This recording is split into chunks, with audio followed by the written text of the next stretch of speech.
Hello and welcome back to the university world में आपका स्वागत है। दोस्तों, आपकी स्क्रीन के ऊपर दिख रहा होगा कि इस वीडियो में जो मैं बात करने वाला हूँ वो सारे प्रोसेस जो होंगे, और वो मैं पहले आपको बता दूं कि हॉस्टल के बारे में होंगे। हॉस्टल के बारे में उन बच्चों के लिए जो फ्रेशर्स हैं, जिनका एडमिशन अभी होगा या फिर हो रहा है। तो उन बच्चों को मैं ये वीडियो सजेस्ट करना चाहूँगा कि वो रेगुलर इसको देखें और समझें। मैं एक एक चीज़ आपको बताऊँगा कि प्रोसेस क्या होगा आपका, फीस क्या होगी आपकी, किस तरीके से आप अप्लाई कर सकते हैं। उसके अलावा यहाँ पर कहे तो आपके पॉइंट्स जो हैं वो कैसे बनते हैं, हॉस्टल किन सबको मिल सकता है, तो वो सारी चीज़ इस वीडियो में हम बात करेंगे। तो अभी से एक-एक करके मैं आपको बताता चलता हूँ कि किनको हॉस्टल मिलेंगे, कहाँ-कहाँ मिलेंगे, वो सारी चीज़। तो चलिए फर्स्ट हम स्टार्ट करते हैं और एकदम पेशेंस के साथ, इत्मीनान से बैठ करके हमारे साथ 5 मिनट दे लें और सारी चीज़ समझ जाएँ। सबसे पहली बात मैं करूँगा आपको यहाँ पर कि आपके जो हॉस्टल का प्रोसेस है, वो जो स्टार्ट होता है वो आपके एडमिशन के बाद स्टार्ट होता है। एडमिशन प्रोसेस अभी चल ही रहा है, ठीक है। तो ये एडमिशन प्रोसेस जो चल रहा है उसमें जो है अभी लगातार सारे कोर्सेज को हो रहे हैं।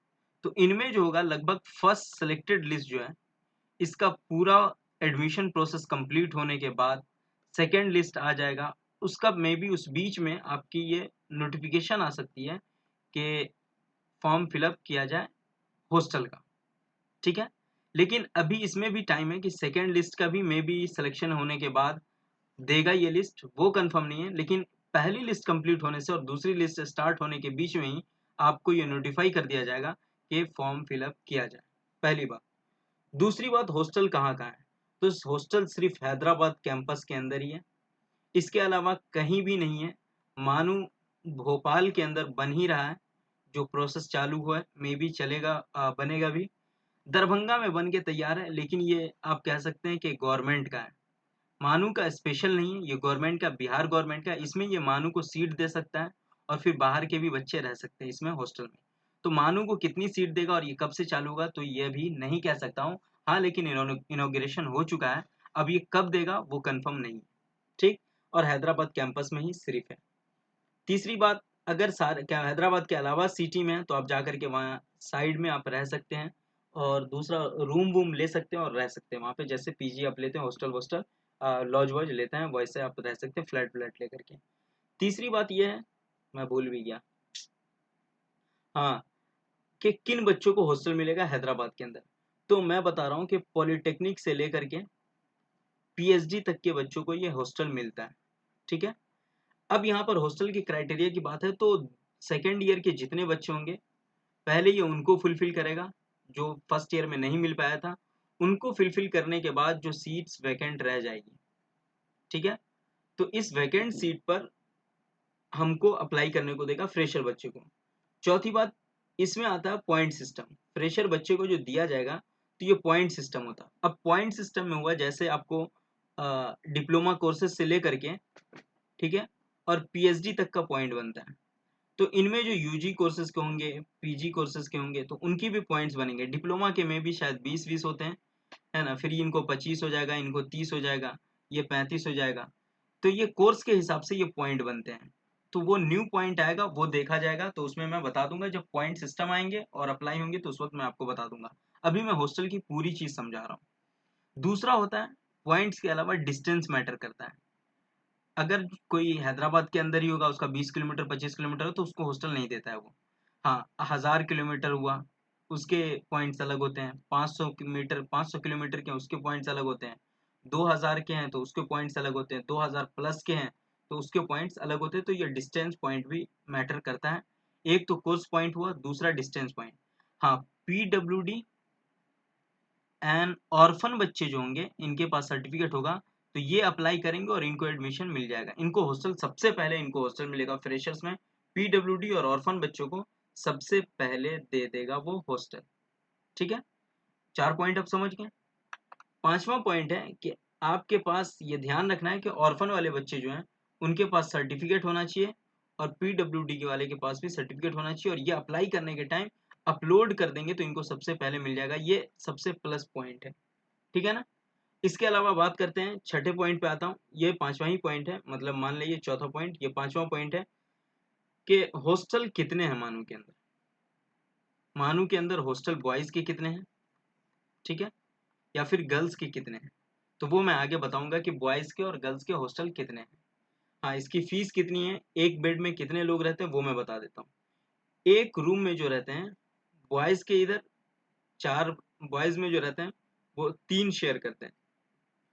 3 लड़के होते हैं, अलग अलग कोर्सेज के। 3 बॉयज एक रूम में शेयर करते हैं। ये बेड शेयर होगा, सारे लोगों का अलग अलग बेड होगा, 3 बेड होगा। उसके बाद चार्जिंग पॉइंट 3 होंगे, टेबल 3 होंगे, कुर्सी 3 होंगी। तो वो सारी चीजें 3 कहे तो कवर्ड होगा। और वो सारी चीजें आपके साथ 3 शेयर करते हैं। गर्ल्स में भी 3 होता है, लेकिन मे बी ज्यादा गर्ल्स होने पे 4 भी शेयर हो सकते हैं। किसी को नीचे भी वहाँ कहे तो स्टोर रूम की तरफ भी रहना हो सकता है, और ये सारे बेसमेंट में भी रहते हैं। तो वो सारी चीजें जब कम पड़ती है जगह तो एडजस्ट करना होता है। अभी बात चल रही है हॉस्टल की, तो वो पिछले सेशन में ही चल रही थी, तो वो देखा जाए कब तक बनता है। इसके अलावा छठे पॉइंट में मैं बात कर लूँ, तो छठे पॉइंट पे क्या बात करूंगा, सारी चीजें मैंने समझा दी है। हॉस्टल कहाँ कहाँ है, कैसे पॉइंट बनते हैं, कौन कौन लोग हैं। हाँ, तो ये सारी चीज मैंने समझा दी आपको। इसके अलावा क्या है कि हाँ, हॉस्टल में मेस का मेन्यू होता है। मेस मेन्यू ये आप खुद डिसाइड करते हैं, यूनियन जो स्टूडेंट यूनियन होती है वो डिसाइड करती है और साथ में बनता है। तो वो सबके अकॉर्डिंग होता है। साउथ फूड भी रहता है, ठीक है, और फिर नॉर्थ फूड भी रहता है मिला करके। तो ये आप कॉम्प्रोमाइज़ आपको करना पड़ेगा। तो वो आपके साथ ये कॉम्प्रोमाइज़ रहता है, दोनों का मिक्सचअप रहता है। ये इसलिए कि केरल वाले भी रहते हैं कुछ, और नॉर्थ बिहार के भी रहते हैं, नॉर्थ इंडिया के भी।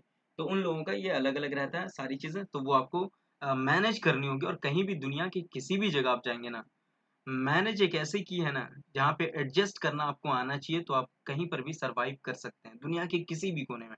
अगर सरवाइव नहीं करना चाहते हैं तो फिर कोई भी आप क्वेश्चन उठा सकते हैं, तो फिर वो आपकी प्रॉब्लम है। लेकिन एडजस्ट सबसे बेस्ट की है कि एडजस्ट करना आ गया ना दुनिया में, तो हर जगह आप सरवाइव कर लेंगे, ये ईजी है।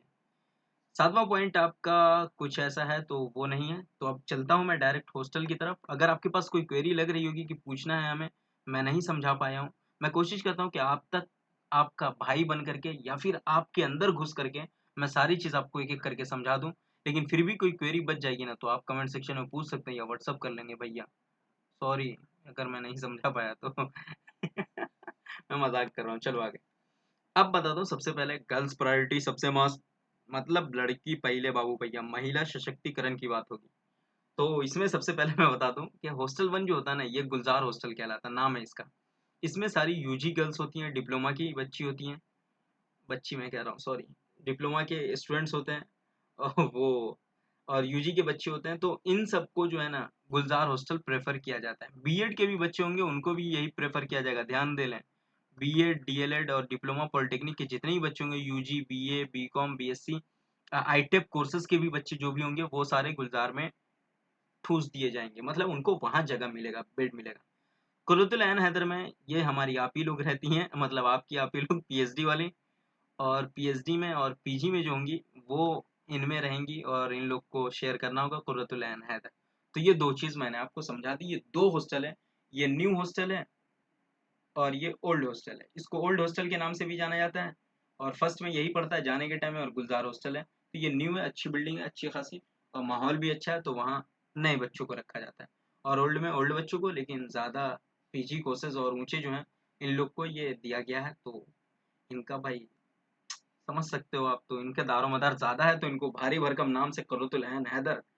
और गुलजार है तो सारे लोग गुलजार गुलजार रहते हैं। छोटे बच्चे लोग एकदम खुशफहमी के साथ जाते हैं, सॉरी मतलब खुश होकर के जाते हैं, नॉट खुशफहमी, सॉरी माजरत माजरत। सबसे पहले अब आता हूँ मैं कि बॉयज हॉस्टल में, बाबू भैया इसके तो एकदम, बॉयज हॉस्टल में प्रेमचंद हॉस्टल है। ये हॉस्टल फर्स्ट है, ये सबसे ओल्ड है, इसमें जिसको मिलेगा सबसे बुरा मिलेगा, सबसे घटिया। दूसरा है दिलों की जान और मेरी सबसे best hostel sir Syed Ahmad Khan hostel, ये सेकंड हॉस्टल है। और पूरे यूनिवर्सिटी की सबसे बेस्ट हॉस्टल मैं इसे मानता हूँ। यहाँ रहने खाने पीने और फैसिलिटी वो सारी चीज़ सबसे बेस्ट है। और यहाँ से टी पॉइंट भी सबसे नज़दीक है, स्टूडेंट यूनियन हॉल भी नज़दीक है, स्पोर्ट्स इंडोर स्टेडियम नज़दीक है, आउटडोर स्टेडियम नज़दीक है, एडमिन नज़दीक है, वो सारी चीज़ सर सैयद के पास है। और मैं इसी में रहा हूँ कभी तो ये सबसे बेस्ट है, मेरे को बहुत पसंद है। तीसरा है शिबली नुमानी, ये तो ऐसा लगता है जैसे लॉज है, ठीक है। इसमें मैं बुराई नहीं कर रहा हूँ मैं किसी की, ये पूरा एकदम सिंपल बना दिया हुआ है, जैसे लग रहा है हॉस्पिटल में आ गया हूँ, ये पूरे कैबिन है सामने, इसमें इसमें जाना है। मोहम्मद अली जौहर, हाँ ये भी ठीक है, दूसरा और चौथा ये ठीक है, लेकिन ये हॉस्टल 4 जो है थोड़ा दूर है। हाँ, इससे डिपार्टमेंट क्लासेस जो है ये नज़दीक है, और सबसे दूर है ओल्ड के साथ क्लासेस जाने में। सर सैयद के साथ भी ओल्ड है, और 3 के साथ लगभग ठीक है, वो अगर बैक डोर से चले जाते हैं ओटी होकर के, तो ओएटी ओपन थिएटर की तरफ से, तो ये नज़दीक पड़ जाता है। नहीं तो अगर सीधा एडमिन बिल्डिंग के सामने से अगर जाते हैं तो फिर लंबा पड़ जाता है, और जौहर को तो डायरेक्ट पहुंच ही जाना है। तो ये 4 हॉस्टल हैं, जिसमें पहला हॉस्टल 1 प्रेमचंद कहलाता, हॉस्टल 2 सर सैयद कहलाता, हॉस्टल 3 शिबली नुमानी, ये भी 2 सेक्शन में, ए और बी में, और फोर्थ हॉस्टल को मोहम्मद अली जौहर हॉस्टल कहते हैं। तो मेरे को समझा दिया मैंने एकदम पूरे फिक्शन के साथ, लेकिन लेकिन बाबू भैया, अभी भी कुछ बाकी है तो पूछ सकते हैं, लेकिन अभी मेरा बाकी है कि फीस कैसे और वो सारी चीज, तो वो मैं आपको बता देता हूँ। चलो उधर कुछ बचेगा तो फिर नेक्स्ट टाइम पूछ लेना ना भैया, मैं जिंदा हूँ अभी यार, वो मरा नहीं हूँ, एक लड़का है जो तुम्हें पहुंचा के रहेगा। अब यहाँ पर हॉस्टल फैसिलिटी की बात कर लूँ तो इसमें सभी देखो पहले समझा दे रहा, Maulana Azad has 4 hostel for boys, मैं तेरे को पहले समझाया था ना, 2 hostel for girls. Hyderabad campus attract the different parts of country, और बहुत सारे लोग आएंगे वहां पर, केरला से, उड़ीसा से, झारखंड से, उत्तर प्रदेश से, वेस्ट बंगाल से, मतलब अलग 6-7 स्टेट से वहाँ बच्चे रहते हैं, हैदराबाद से, आंध्र प्रदेश से, और अलग अलग कल्चर के अलग अलग। आओ हैदराबादी बोलना वहां जाके, नाक को इधर उधर करना, खाली ओके नहीं बोल रहा मैं हैदराबादी, खाली पीली बात है नक्को करो जी, चुपचाप वीडियो देखो और जाके एडमिशन लो, क्लासेस स्टार्ट हो रहे तुम्हारे। University does not guarantee hostel accommodation, जिन भी बच्चों का अगर नहीं हो पाएगा हॉस्टल, तो कोई गारंटी नहीं लेती है हॉस्टल अकोमोडेशन का university. Accommodation will be offered the eligible applicant as per criteria laid down, central hostel admission committee ने जो क्राइटेरिया बनाई है उसके अकॉर्डिंग दिया जाएगा, और हॉस्टल में सीट खाली रहेगी तो दिया जाएगा। Student select for hostel accommodation display hostel university website पे आपको नोटिफिकेशन आ जाएगी, जो मैं आपको बता दूंगा। Hostel facility provide student 1 academic year only, 1 साल के लिए ही सिर्फ दिया जाता है, और हॉस्टल कैन अप्लाई री एडमिशन एवरी ईयर, आपको दोबारा री एडमिशन करना पड़ेगा, जो आपके पुराने बड़े भाई थे जो उन लोगों ने वो किया है। Application for admission readmission hostel shall be submitted online, online आपको री सबमिट किया जाएगा। Hostel form will be available on the university website, IUMS पे जाकर के आपको अप्लाई करना होगा। इस बार कैसा होगा वो देखते हैं, गूगल फॉर्म आता है पिछले जिस तरीके से लास्ट री एडमिशन में आया नए मतलब पुराने स्टूडेंट्स का, या फिर आईयूएमएस के थ्रू फिलअप होगा, वो मैं देखूंगा, वो नोटिफिकेशन आएगा तो मैं आपको बता दूंगा कि फिलअप कैसे होगा, या तो गूगल फॉर्म के जरिए या आईयूएमएस के थ्रू। अब आते हैं हॉस्टल फी की तरफ। हॉस्टल फी में आपको देखिए, सबसे पहले हॉस्टल अकोमोडेशन के मतलब कि हॉस्टल के जो लेंगे वो 1200 रुपये लेंगे, हॉस्टल मेंटेनेंस के 1000 लेंगे, और गैस चार्जेस के 2300 लेंगे, ये 1 साल की फीस है। क्या है? 1 ईयर की फीस है, जिसमें 4500 लेंगे हॉस्टल अकोमोडेशन के। अब आ जाते हैं, the above hostel fees be paid at the time of hostel admission के टाइम, ये आपको पे करना, और ये आईयूएमएस के थ्रू पे हो जाएगा आपका, ठीक है, मतलब ऑनलाइन पे हो जाएगा ये। दूसरा आता है मेस फी।